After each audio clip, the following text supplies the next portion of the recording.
Listen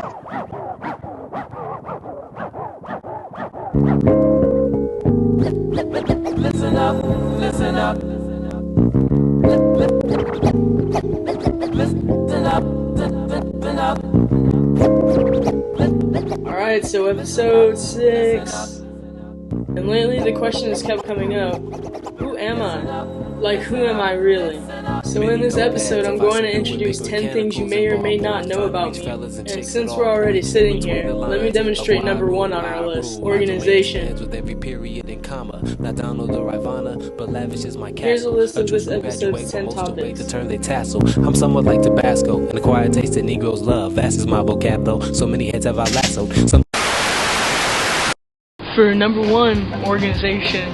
And as I said like 2 seconds ago, organization is very important to me. I'm a very clean and tidy person, and everything has a specific place.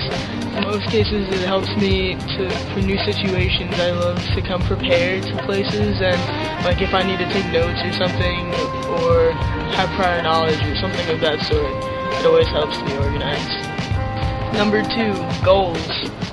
Ultimately, I just want to experience the world in its entirety and make documents of everything I see. I'd love to focus on people's lives individually and get to know people's stories, because everyone has a different one. I want to see the beautiful things, how others live, music, culture, just absorb everything essentially. Number 3, current projects. I'm currently still working with Rich Hill and many other rap artists in the Limos movement, nolimos.com. I'm editing the Summer Fix, which episode 3 was a trailer of, and that should be out probably later this year. I'm currently working on a feature with some guys that I met that did a film with Jessica Alba earlier last year, and that's still in the pre-production stages, but it should be coming along to production stages in the coming months. I'm also working with server and rapper Andrew Floyd, Swag Life. Yo, what up, man? And of course, I'm still working my job as assistant editor at CDB Productions. Number 4, what I do at work and my skills. On a typical day, I would go into CDB Productions, and editor, producer Vivian would give me my assignments. Basically just digitize footage, edit, archive footage, make sure things are always in order, and put things back and call clients and things like that. My company does work for the Golf Channel, Disney Channel, Disney Cruise Lines, all things Disney, Give Kids the World, and other organizations in like close to Orlando. And as far as skills go, I originally applied for a camera work job, but then when they offered me an editing internship, I couldn't pass it up because I was so young and it was such a great opportunity for someone of my age. And then they took me in, and since I've been there, I learn every single day that I'm there, and I'm just absorbing so much information, and I can apply it right now with my episodes and everything I learn while I'm in school as well.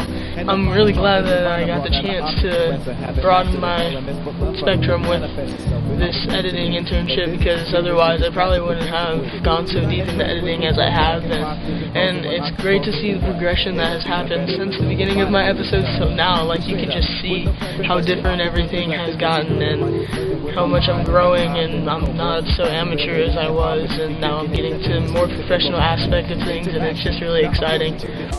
Number 5 is my music obsession. I think I may have a slight addiction to music, as it is an industry that I would love to work with, and many of the people that are involved in making music. I've always loved hip-hop, and it's one of the genres of music that's actually stayed with me since childhood. It's a major influence on how I live my life today and how I got to be who I am. And while I also love jazz, indie, rock, progressive rock, all other types of music, hip-hop is probably the one that hits closest to home with everything that goes on in the industry, like the games people play and trying to get to the top, and the career strides that they make, and all the people they have to deal with.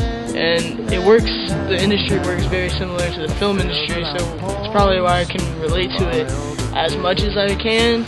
And I think that the people are very similar to the film industry people, but they have a different way about how they do things, and I think if I can apply that music industry way to the film industry, I can carve a new path for filmmakers everywhere. It's just a different way of working, and working with different people, and different networking strategies as well. Everything is just completely separate, but all in the same at the same time. I don't listen to the radio except for when I'm riding in friends' cars. It's just horrible in my opinion. I have over 7,000 songs in my iTunes library.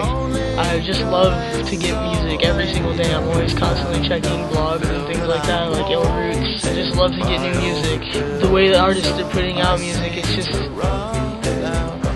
the talent is just it's increasing by the minute, by the day, by the hour, and new stuff is just coming out so quickly. It's hard to keep up, but it's always fun to like see what's constantly coming out.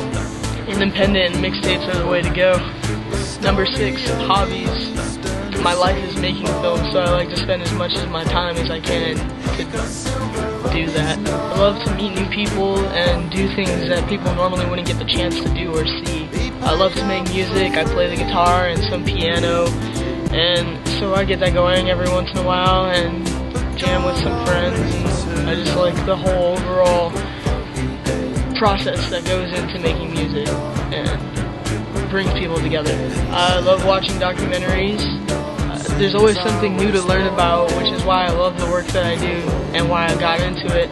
I always feel like people could always learn something new about the way the world is, because it is such a big place and there is so many different people and there is so much diversity in culture that there's no possible way that anyone can know about every single thing that's going on.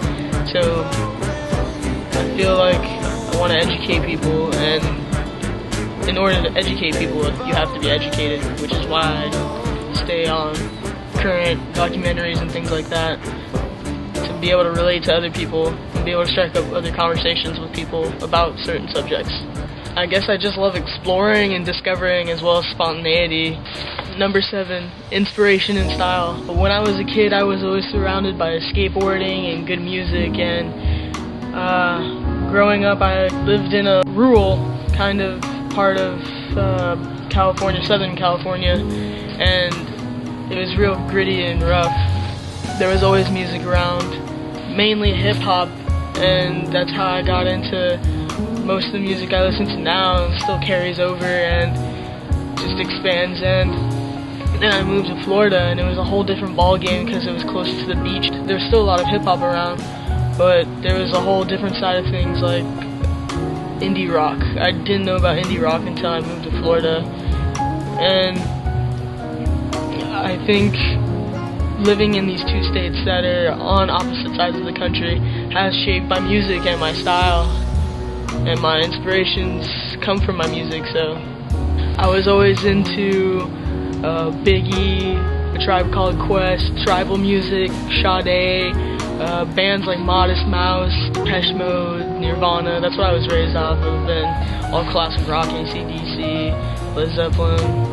And my mom listened to a lot of jazz and a lot of classical, so did my father, and all of that combined. My mom liked country music too, even though I'm not a fan of country now, but I mean, I'll listen to it every now and then. Certain songs remind me of things, and I have to jam out to them every once in a while, but I wouldn't prefer to listen to country or anything. Number 8, my ambitions for the show. As far as the surrounding series goes, I'd love to do this for a year or however long as people keep watching it, and my hopes are to get as many people to see my vision and believe in what I'm trying to do and support me.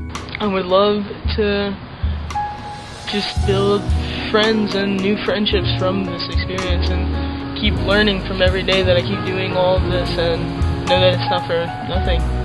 Number 9, be featured. If at any point during watching my episodes you think I would like to be in an episode or anything, just let me know.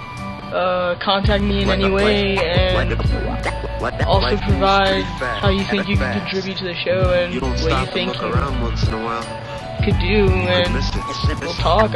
Any feedback, ideas, requests even, will be replied to in a timely manner. And thank you ahead of time. Number 10, where can you find me and my work? I'm all over the web. I hope to hear from you soon. That was the Facts of Lindsay Smith, episode 6. I'm out this bitch. I just love life and living.